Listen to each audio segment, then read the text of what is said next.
যুলুমাতি ইলান নূর, অন্ধকারের পথ থেকে আমি আল্লাহ তাদেরকে আলোর দিকে আগায় নিয়ে আসবো। এটা কেমন কোরআন গো বাজান, শুনে নেন। আর এই কোরআনটা আল্লাহ পাক হেদায়েতের জন্য সারা দুনিয়ার মধ্যে যত পেশার মানুষ আছে সমস্ত পেশার মানুষের জন্যই আল্লাহ এই কোরআন নাজিল করলেন। কত পেশার মানুষ যদি বলেন হুজুর গো, শুধু কি মুসলমানের জন্যই না, শুধু কি হিন্দুর জন্য না, শুধু কি বৌদ্ধর জন্য না, কত পেশার মানুষের জন্যই আল্লাহ কোরআন সৃষ্টি করলেন। শুনেন, জাতি ধর্ম বর্ণ নির্বিশেষে, হিন্দু বৌদ্ধ খ্রিস্টান কামার কুমার জেলে তাঁতি সাসারু দাবারু জুয়ারু মদারু মুসরু গাজারু doctor master helper contractor driver barrister রাজরানী চাকরানি ফকির ফকরানি এতিম মিসকিন অনাথিনী পথে বড় আদামরা কাঙ্গাল কাঙ্গালিনী হাবিলদার চকিদার রফাদার দফাদার মেম্বার তালুকদার চেয়ারম্যান গার্জল পার্সন ব্যক্তি অফিসার জজ ব্যারিস্টার উকিল মুক্তার সরমুনাই আওয়ামী লীগ জামাত ইসলাম বিএনপি জাসদ মাসুদ খাসুদ ইত্যাদি ইত্যাদি। আল্লাহু আকবার। আল্লাহ বললেন এই কোরআনুল কারীমটা শুধু মুসলমানের জন্য না, যত প্রকারের মানুষ আছে সমস্ত প্রকারের মানুষের জন্যই আমি আল্লাহ হেদায়াতমূলক এই কোরআন নাজিল করেছি। পড়েন সুবহানাল্লাহ। আর এই কোরআনুল কারীমের মধ্যে 114 খানা সূরা আল্লাহ নাজিল করলেন সাহাবাদের মাধ্যম দিয়ে। প্রথম নম্বরে কোরআনুল কারীমের মধ্যে সূরাতুল ফাতিহা, এরপরের সূরাই হলো সূরাতুল বাকারা। বলেন কি সূরা? বাকারা মানে হলো গরু গাভী। ওলামা একরাম মুহাদ্দিসিন একরাম বিশ্লেষণ করে সুন্দর করে জানিয়ে দিয়েছেন এই বাকারা সূরা কেন শুরুতেই নিয়ে আনা হলো। আর বাকারা মানে হলো গরু গাভী। আর সুন্দর করে তাফসীরের মধ্যে কোন কি সুন্দর করে মুহাদ্দিসিন একরাম বুঝিয়ে দিয়েছেন এই বাকারা সূরা কোরআনের শুরুতেই কেন আনা হলো। তোমরা একটু শুনে নাও রে মুসলমান। একটা মানুষ যখন, একটা বাচ্চা যখন, মানুষ যখন জন্মের পরেই ভূমিষ্ঠ হয়, আল্লাহ তখন তাকে অজ্ঞ মূর্খ রাখে। কি রাখে বলেন? মূর্খ রাখে। সে কি কোরআনের হাফেজ বা ইঞ্জিনিয়ার ডাক্তার যা কিছুই বলেন সেগুলো কি পেট থেকে শিক্ষা নিয়ে আসে? পেট থেকে শিক্ষা নিয়ে আসে? আসে না। কিন্তু বাজান গো, এই মানুষ যখন প্রথমেই জন্ম ভূমিষ্ঠ করে, মূর্খ মানুষ হিসেবে জন্ম ভূমিষ্ঠ করে, আল্লাহ বলেন গরু মার্কা মানুষ, মূর্খ মানুষ, ওই বাচ্চার মাথার মধ্যে কিছুই থাকে না। কিন্তু আস্তে আস্তে করে বড় হয়। আর এই কোরআনটা যে শুরু করবে ওই বাচ্চা। আর এই কোরআনুল কারীমের শুরুতেই সূরা বাকারা কেন দেওয়া হলো? আর বাকারা মানে হলো গরু গাভী। মুহাদ্দিসিন একরাম বলেন এই গরু গাভী মানে হলো এই গরু মার্কা মানুষগুলি গরু সূরার ভিতর দিয়া প্রবেশ করবে।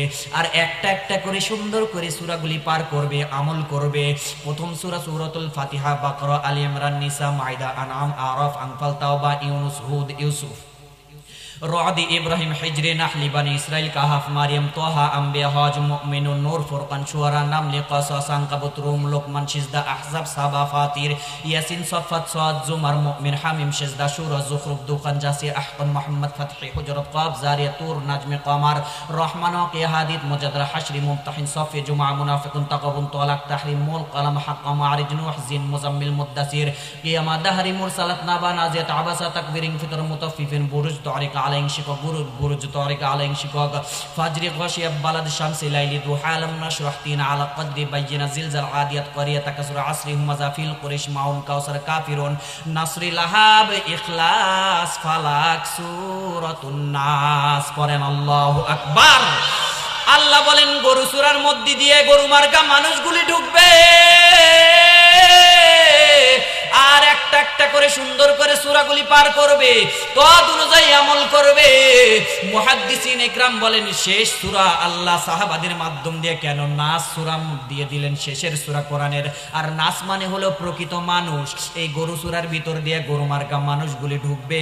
আল্লাহ বলেন তদ অনুযায়ী আমল করার কারণে ওই মানুষগুলা প্রকৃত মানুষ হিসাবে কোরআন থেকে বাইর হয়ে যাবে। বলেন সুবহানাল্লাহ। আরো জোরে জোরে বলেন সুবহানাল্লাহ। কোরআন দিয়ে জীবন গড়ো, কোরআন দিয়ে জীবন গড়ো, বন্ধু কোরআন সাইরো না, বন্ধু কোরআন সাইরো না। মানলে কোরআন পাবে শান্তি, মানলে কোরআন পাবে মুক্তি, জান্নাত হবে ঠিকানা, বন্ধু কোরআন সাইরো না, বন্ধু কোরআন সাইরো না। কোরআন দিয়ে জীবন গড়ো। সবাই আমার সাথে একটু বলেন না বাবা, সওয়াব হবে। কোরআন দিয়ে জীবন গড়ো, কোরআন দিয়ে জীবন গড়ো, বন্ধু কোরআন ছাইরো না, বন্ধু কোরআন ছাইরো না। মানলে কোরআন পাবে শান্তি, মানলে কোরআন পাবে মুক্তি, জান্নাত হবে ঠিকানা, বন্ধু কোরআন ছাইরো না, বন্ধু কোরআন ছাইরো না। লিল্লাহে তাকবীর। তোমাকে বের করে দিয়েছি, তুমি যদি সেই দিনে এই কথা বলতে, আমি আল্লাহ সেই দিনে তোমাকে মাফ করে জান্নাতে আবার প্রবেশ করায় দিতাম। সুবহানাল্লাহ। সেই নবী আমরা পেয়েছি, সেই নবীর ওসিলায় আজকে আমরা সবকিছু পেয়েছি। যেই নবী শুয়ে আছেন এখান থেকে হাজার হাজার মাইল দূরে, আমরা এই প্রান্ত থেকে সেই প্রান্তে নবীজির উপরে সকলেই একবার দরুদ ও সালাম পাঠিয়ে দিচ্ছি, সকলেই পড়ছি সাল্লাল্লাহু আলাইহি ওয়া আলিহি ওয়াসাল্লাম। আমার সময় যেহেতু সংক্ষেপ, এজন্য আলোচনা লম্বা করব না, সংক্ষিপ্ত আকারে দুটো কথা আপনাদেরকে বলে যাব। কোরআন থেকে একটি আয়াতি কারিমা তেলাওয়াত করেছি ও হাদিসের টুকরো থেকে দুখানা হাদিস পাঠ করেছি। আল্লাহ পাক রব্বুল আলামিন কোরআনুল কারীমের মধ্যে এই আয়াতের মধ্যে বলেন, এ দুনিয়ার মানুষ তোমরা শুনে নাও, তোমাদেরকে আমি আল্লাহ কি জন্য সৃষ্টি করলাম তোমরা একটু শোনো। তোমাদেরকে আমি আল্লাহ পাক একমাত্র আমি ইবাদত করার জন্য পাঠিয়েছি। জোরে বলেন তো কি জন্য আল্লাহ পাঠিয়েছেন? জোরে বলেন কি জন্য পাঠিয়েছেন? আসলে আমরা নামে মুসলমান হয়ে আছি, কিন্তু মুসলমানের মও আমাদের মধ্যে নাই। কথা বলেন ঠিক কিনা? শুধু কি খতনা করলেই কি মুসলমান হয়ে যায়? কথা বলেন। তাহলে তো খতনা করলেই যদি মুসলমান হয়ে যাইতো, তাহলে ছাগলও তো মুসলমান। ছাগলকে খতনা করায় না? কথা বলেন। আপনারা কি রাগ করতেছেন? মুসলমানের যা কারুকলাপ, মুসলমানের চরিত্র চেহারা দেখলেই বোঝা যাবে এটা একটা মুসলমান। কথা বলেন ঠিক কিনা? তার কথাবার্তা শুনলেই বোঝা যাবে এটা একটা মুসলমান। কথা বলেন ঠিক কিনা? আল্লাহ বলছেন শুধু মুসলমান নামধারী হলে চললে, এইরকম ভাবে নামধারী মুসলমান হয়ে চললে চলবে না, তোমাদেরকে মুসলমান প্রকৃত মুসলমান হতে হবে। ইয়া আইয়ুহাল্লাযীনা আমানুত্তাকুল্লাহ হাক্কা তুকাতিহি ওয়া লা তামুতুন্না ইল্লা ওয়া আনতুম মুসলিমুন। আল্লাহ বলছেন প্রকৃত মুসলমান না হয়ে আমার কাছে এসো না, প্রকৃত মুসলমান হও। আর তোমাদেরকে আমি আল্লাহ সৃষ্টি করেছি একমাত্র আমি আল্লাহ পাকের ইবাদত করার জন্য। আল্লাহ তো দুনিয়াতে পাঠিয়েছেন আমাদেরকে সামান্য সময়ের জন্য, পরীক্ষা করার জন্য। কিসের জন্য বলেন? পরীক্ষা করার জন্য। আমরা তো পরীক্ষারত অবস্থায় আছি।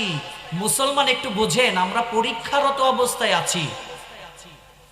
আল্লাহ রাব্বুল আলামিন বলেন, ও দুনিয়ার মানুষ তোমরা অন্তর দিয়ে ভালো করে শোনো, আমি আল্লাহ পাক রব্বুল আলামিন তোমাদেরকে যতটুকু হায়াতের জিন্দেগি প্রত্যেকটা মানুষকে দান করলাম, তোমরা একটু আকল দিয়ে বিবেক দিয়ে চিন্তা করো রে মুসলমান। তোমাদেরকে আমি আল্লাহ সৃষ্টি করেছি অল্প সময়ের জন্য, পরীক্ষা দেওয়ার জন্য। তোমরা যেই মুসলমানেরা একটু চিন্তা করবা, তারা কখনো গুনাহের কাজ করতে পারবা না, মোবাইল নিয়ে সব সময় ব্যস্ত থাকতে পারবা না, আড্ডাখানায় ব্যস্ত থাকতে পারবা না। যারা এইটুকু চিন্তা করবা, আকল দিয়ে জ্ঞান দিয়ে বুদ্ধি দিয়ে এইটুকু চিন্তা করবা, কি চিন্তা? আল্লাহ বলেন, এ দুনিয়ার মানুষ তোমরা শোনো, কি চিন্তা করবা? আল্লাহ বলেন, আমি তোমাদেরকে 70, 80, 90, 100 বছর হায়াতের জিন্দেগি দান করলাম। আল্লাহ বলেন, এইটুকু সময় আমি আল্লাহ তোমাদেরকে পরীক্ষা দেওয়ার জন্য পাঠিয়েছি। দুনিয়াটা হলো একটা পরীক্ষার হল। এই দুনিয়ার জমিনের মধ্যে তোমরা পরীক্ষা দিবা, তোমাদের রেজাল্ট ফাঁস হবে কিয়ামতের ময়দানে। জোরে বলেন কোন দিন ফাঁস হবে রেজাল্ট? আল্লাহ বলেন, অল্প সময়ের জন্য পরীক্ষার জন্য পাঠিয়ে দিলাম। যে যেমন পরীক্ষা দেবা কিয়ামতের ময়দানে তার তেমন রেজাল্ট দেখতে পারবা। আল্লাহ বলেন, কিয়ামতের ময়দানে যার যার আমলনামা তাকে তাকে দেয়া হবে। ইকরা কিতাবাকা কাফা বিনাফসিকা আল-ইয়াওমা আলাইকা হাসিবা। আল্লাহু আকবার। আল্লাহ বলেন যে যেমন পরীক্ষা দিবা সে তেমন কিয়ামতের ময়দানে তার রেজাল্ট দেখতে পারবা। এক নম্বরে চিন্তা করো, তোমরা যদি দুনিয়ার জমিনের মধ্যে আমি আল্লাহ তোমাদেরকে পাঠায় দিলাম ইবাদত করার জন্য, আল্লাহ বলেন ওয়ামা খালাকাতুল জিন্না ওয়াল ইনসা ইল্লা লিয়াবুদুন। আল্লাহু আকবার। আল্লাহ বলেন তোমাদেরকে আমি আল্লাহ পাঠিয়েছি শুধুমাত্র একমাত্র কেবলমাত্র আমি আল্লাহর ইবাদত করার জন্য। পড়েন সুবহানাল্লাহ। আজকে আমরা আল্লাহর ইবাদত করা বাদ দিয়ে মানুষের ইবাদত করি, কথা বলেন ঠিক কিনা? কেমন মানুষের ইবাদত করেন একটু শুনে নেন গো বাজান রে আমার। এই এলাকায় নতুন আসছি, আর কোনোদিন আসতে পারবো কিনা জানি না, কিন্তু দুটি কথা বলে যাই শুনে নেন। কেমন ভাবে ইহুদিরা চক্রান্ত করে আজকে মুসলমানের মাধ্যমে মুসলমানদের ভিতরে কিছু ইহুদিদের চক্রান্ত ঢুকিয়ে সাধারণ মানুষদের মধ্যে বিদ্যালয়ে স্কুলের মধ্যে কেমন ভাবে তারা ইহুদিদের চক্রান্ত ঢুকিয়ে দিচ্ছে একটু শুনে নেন গো বাজান।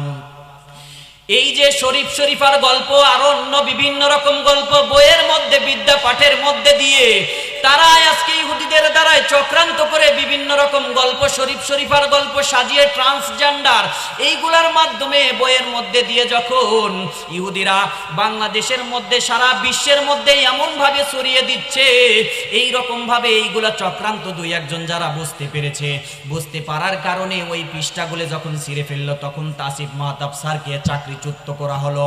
আমি বলতে চাই বাংলার জমিনের মধ্যে এই রকম চক্রান্ত যারা ধরেছে তারাই হলো ইসলামের পক্ষে আছে। আর যারা এইগুলার ভিতরে আছে, যারা ইহুদিদের চক্রান্তকে নিয়ে সারা বিশ্বের মধ্যে ছড়িয়ে দিতে চায়, তাদেরকে জানিয়ে দিতে চাই তোমরা শুনে নাও, তোমরা শুধু ইহুদিদের দালাল নয়, তোমরা ইহুদিদের একটা এজেন্ট হয়ে তোমরা সারা বিশ্বের মধ্যে ছড়িয়ে দিচ্ছ। এই বাংলাদেশকেও তোমরা অন্য দেশের মধ্যে ইহুদিদের কীর্তি কালচার ছড়িয়ে দিতে চাচ্ছ। কেমন ভাবে দেখেন ইহুদিদের চক্রান্ত মোবাইলের মধ্যে ছড়িয়ে দিয়েছে। মোবাইলের জামানা আজকে কেমন চলে আসছে, মোবাইলের কারণে আজকে বিশেষ করে যুবক সমাজ নষ্ট, কথা বলেন ঠিক কিনা? সারা রাত মোবাইল টেপে লেপের মধ্যে এবং ওপেনে যেমন সেমন ভাবে সারা রাত মোবাইল চালিয়ে চালিয়ে যুবকের চেহারা নষ্ট, শরীর নষ্ট, যৌবন নষ্ট, সব নষ্ট, ঠিক কিনা? এই মোবাইল হলো একটা গজব। আগের যুগের বাবারা যারা আছেন, আমার বয়সও মোটামুটি 30-এর কাছাকাছি, আগের যুগের বাবারা যারা আছেন তারা কি এই এখনকার মতো এতগুলো ছেলেপেলেদেরকে মোবাইল কি চালাইতে দেখেছেন? কথা বলেন। আগে কি চালাইতো? ওই আগের যুগের মানুষের অনেকগুলি সন্তানাদি ছিল, যৌবনও ঠিক ছিল, এখনো বৃদ্ধ হয়ে গেছে, তারপরও টাটকা আছে, কথা বলেন। আর এখনকার বর্তমান যুবকেরা 15 থেকে শুরু করে নিয়ে 14-15 থেকে শুরু করে নিয়ে 30-35 হয়ে যায়, বিবাহের খবর নাই, যৌবনের খবর নাই। শরীরের দিকে তাকাইলে মনে হয় একটা প্যারালাইসিস পঙ্গু একটা প্রতিবন্ধী ছেলে, কথা বলেন ঠিক কিনা? কারণ কি বাবা শুনে না, ওই একটাই হলো কারণ, এইটাই হলো মোবাইল নামের গজব, ঠিক কিনা? এগুলো হলো চক্রান্ত। আজকে শহর বন্দর থেকে শুরু করি, এটা যুবকদের মাহফিল না বাপজানেরা, এটা যুবকদের মাহফিল না, এজন্য যুবকদের নিয়ে কিছু কথা বলছি। আপনারা কি রাগ করতেছেন? আমিও একটা যুবক মানুষ, আমি তো কিছু বুঝি নাকি বলেন, এই জন্য যুবকদের নিয়ে কিছু কথা বলতেছি। আপনারা রাগ করবেন না তো? কষ্ট পাবেন না তো? আল্লাহ কি বললেন আর আমরা করতেছি কি দেখেন। সামনে রমজান মাস আসতেছে, রমজান মাসটা হলো তাকওয়ার মাস, রমজান মাসটা হলো একটা 11 মাস যা কিছু করেছেন গুনাহ করে। আর একটা কথা বলে মানুষ যে রমজান মাসে নাকি শয়তান বাধা থাকে, কি থাকে? বাধা ঠিকই থাকে, তারপরেও শয়তানি কাজ ছেলে পেলে বা মানুষ কেন করে? কারণ কি জানেন? এই 11 মাস শয়তানি কাজ করে এসে একটা জিনিস চালু অবস্থায় থাকা হুট করে কি বন্ধ করা যায়? ওই যে একটা গড়গড়ানি আছে, সেই গড়গড়ানিতে একটু চলে যায়, ঠিক কি না? যার কারণে শয়তানি করে। রমজান মাসে শয়তান বাধা থাকে ঠিকই, কিন্তু এই 11 মাস করে আসছে তো, যার কারণে রমজান মাসে একটু সেইটার চালু থাকা অবস্থায় জিনিস একটু বন্ধ করতে করতে রোজা শেষ হয়ে যায়। রাগ করতেছেন? আল্লাহ বলেন যারা তোমরা দুনিয়ার মধ্যে আমি আল্লাহ তোমাদেরকে সৃষ্টি করলাম, এক নম্বরে তোমরা শুনে নাও, আমি আল্লাহকে যদি তোমরা কেউ পাইতে চাও, আল্লাহ ওই আয়াতের মধ্যে বলেন ইন্নামা ওয়ালিয়ুকুমুল্লাহু ওয়া রাসূলুহু ওয়াল্লাযীনা আমানুল্লাযীনা ইউকিমুনাস সালাহ। আল্লাহ বলেন যারা আমি আল্লাহকে পাইতে চাও তারা তোমরা আমার বন্ধু হাবিবুল্লাহকে ভালোবাসো। কোন হাবিবুল্লাহ? মুহাম্মাদুর রাসূলুল্লাহ। আমার বন্ধু মুহাম্মাদুর রাসূলুল্লাহকে তোমরা ভালোবাসো। আর নবীজি বললেন যারা আমি নবীকে ভালোবাসবা তোমরা, আমি দুইটা জিনিস রেখে যাচ্ছি, এই দুইটা জিনিসকে তোমরা আঁকড়ে ধরো। এক নম্বরে হলো কোরআনুল কারীম, আর দুই নম্বরে হলো আমার সুন্নাত। এই দুইটা জিনিস যারা ধরবে, আঁকড়ে ধরবে, মেনে নিবে, জীবনের মধ্যে সিটিং ফিটিং করে দিবে। আল্লাহর নবী বলেন ও দুনিয়ার মানুষ তোমরা শুনে নাও, দুনিয়ার মধ্যে দুইটা জিনিস আমি আল্লাহ রেখে যাচ্ছি, আমি নবীজি রেখে যাচ্ছি। এক নম্বরে হলো কোরআন, দুই নম্বরে হলো আমার সুন্নাহ। এই কোরআন আমার সুন্নাহর বয়ান যদি তোমরা তোমাদের জীবনের মধ্যে লাগিয়ে দাও, তোমাদের জীবনটা হবে সুন্দর জীবন। তোমাদের রাষ্ট্রের মধ্যে যদি এই কোরআন এবং সুন্নাহর বয়ান লাগিয়ে দাও, তোমাদের রাষ্ট্র হবে অনেক সুন্দর। এই কোরআন এবং সুন্নাহর বয়ান যদি তোমাদের সামাজিক জীবনে লাগিয়ে দাও, তোমাদের সমাজ হবে অনেক সুন্দর। এই কোরআন এবং সুন্নাহর বয়ান যদি তোমরা তোমাদের পারিবারিক জীবনের মধ্যে লাগিয়ে দাও, তোমাদের পারিবারিক জীবন হবে সুন্দর। এই কোরআনের বয়ান যদি তোমরা তোমাদের প্রত্যেকটা জীবনের মধ্যে নিয়ে সিটিং ফিটিং করতে পারো, আল্লাহর নবী বলেন তোমাদের জীবনের মধ্যে কোনো অশান্তি থাকবে না, কোনো কৌতূহল থাকবে না, কোনো বাধা থাকবে না। নবী বলেন এই দুইটা জিনিস যারা জীবনের মধ্যে সিটিং ফিটিং করে নেবে, আল্লাহর নবী বলেন তারাই দুনিয়াতে শান্তি পাবে এবং মৃত্যুর সাথে সাথে আল্লাহ তাদেরকে জান্নাতের মেহমান বানায় দিবেন। নবী বললেন এক নম্বরে হলো কোরআন। কোন কোরআন? আল্লাহ বলেন এই কোরআনের দিকে যারা আগে আসবে, আলিফ লাম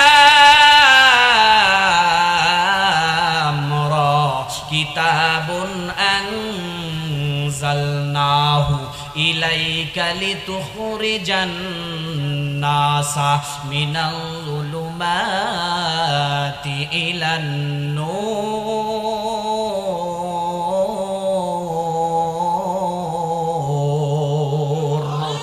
আল্লাহু আকবার। যেই বান্দা বান্দি কোরআনুল কারীমের তেলাওয়াত শুনে আল্লাহু আকবার পড়বে, এক নম্বরে আল্লাহ তাদের ঈমানটা বৃদ্ধি করে দিবে। সুবহানাল্লাহ। আল্লাহ পাক বলেন এই কোরআনের দিকে যারা আগে আসবে, এক নম্বরে মিনাজ যুলুমাতি ইলান নূর, অন্ধকারের পথ থেকে আমি আল্লাহ তাদেরকে আলোর দিকে আগায় নিয়ে আসবো। এটা কেমন কোরআন গো বাজান, শুনে নেন। আর এই কোরআনটা আল্লাহ পাক হেদায়েতের জন্য সারা দুনিয়ার মধ্যে যত পেশার মানুষ আছে সমস্ত পেশার মানুষের জন্যই আল্লাহ এই কোরআন নাজিল করলেন।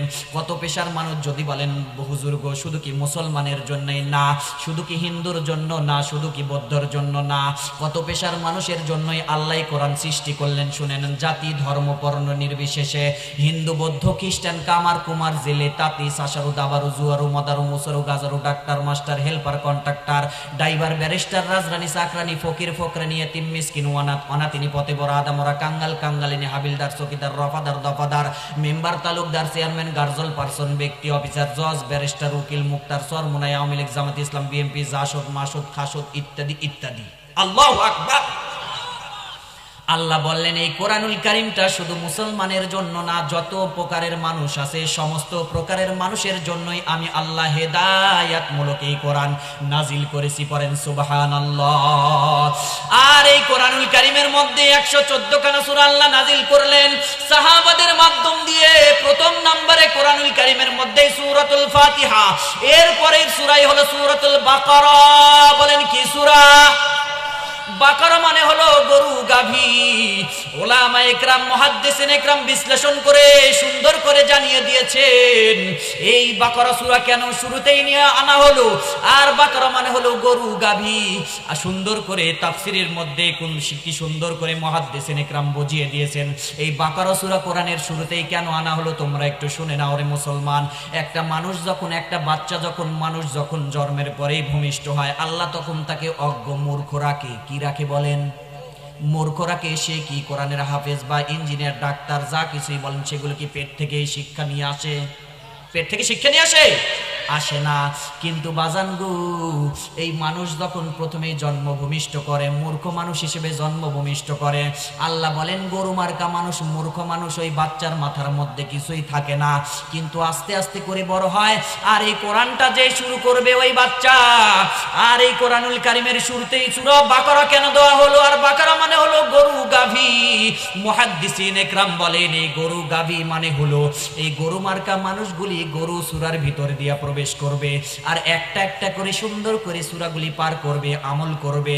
প্রথম সূরা সূরাতুল ফাতিহা, বাকারা, আলী ইমরান, নিসা, মাইদা, আনআম, আরাফ, আনফাল, তাওবা, ইউনুস, হুদ, ইউসুফ, রদ, ইব্রাহিম, হিজরে, নাহলি, বানি ইসরাইল, কাহাফ, মারিয়াম, তোহা, আম্বিয়া, হজ, মুমিনুন, নূর, ফুরকান, শুআরা, নামল, কসস, আনকাবুত, রুম, লোকমান, সিজদা, আহজাব, সাবা, ফাতির, ইয়াসিন, সফাত, সাদ, জুমার, মুমিন, হামিম, সিজদা, সূরা, যুখরুফ, দুখান, জাসিয়া, আহকাম, মুহাম্মদ, ফাতহ, হুজরাত, কাফ, জারিয়াত, তুর, নাজম, কমার, রহমান, ওয়াকিয়া, হাদিদ, মুজাদরা, হাশরি, মুমতাহিন, সফি, জুমা, মুনাফিকুন, তাকাবুন, তালাক, তাহরিম, মুল, কলম, হাক্কা, মারিজ, নূহ, জিন, মুজাম্মিল, মুদ্দাসির, কিয়ামা, দাহরি, মুরসালাত, নাবা, নাজিয়াত, আবাসা, তাকবীরিন, ফিতর, মুতাফফিফিন, বুরুজ, তারিক, আলাইহিন শিকক, বুরুজ তারিক, আলাইহিন শিকক, ফাজরি, গাশিয়া, বালাদ, শামসি, লাইলি, দুহা, লাম নাশরাহ, তিন, আলা কদরি, বাইয়িনা, জিলজাল, আদিয়াত, কারিয়াত, তাকাসুর, আসরি, হুমাযা, ফিল, কুরাইশ, মাউন, কাউসার, কাফিরুন, নাসরি, লাহাব, ইখলাস, ফালাক, সূরাতুন নাস। পড়েন আল্লাহু আকবার।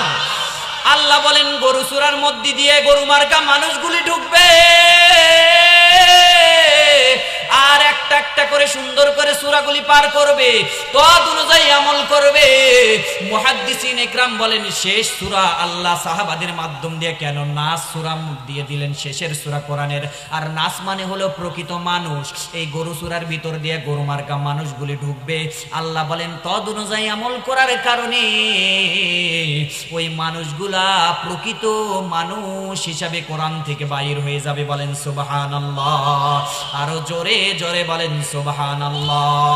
কোরআন দিয়ে জীবন গড়ো, কোরআন দিয়ে জীবন গড়ো, বন্ধু কোরআন সাইরো না, বন্ধু কোরআন সাইরো না।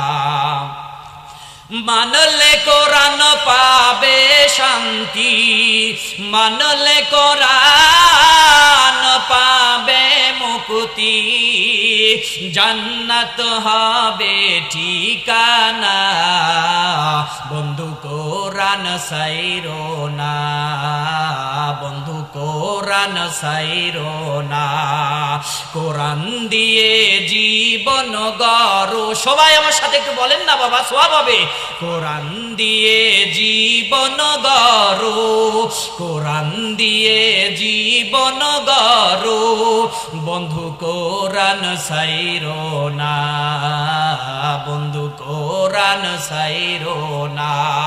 মানলে কোরআন পাবে শান্তি, মানলে কোরআন পাবে মুক্তি, জান্নাত হবে ঠিকানা, বন্ধু কোরআন সাইরো না, বন্ধু কোরআন সাইরো না।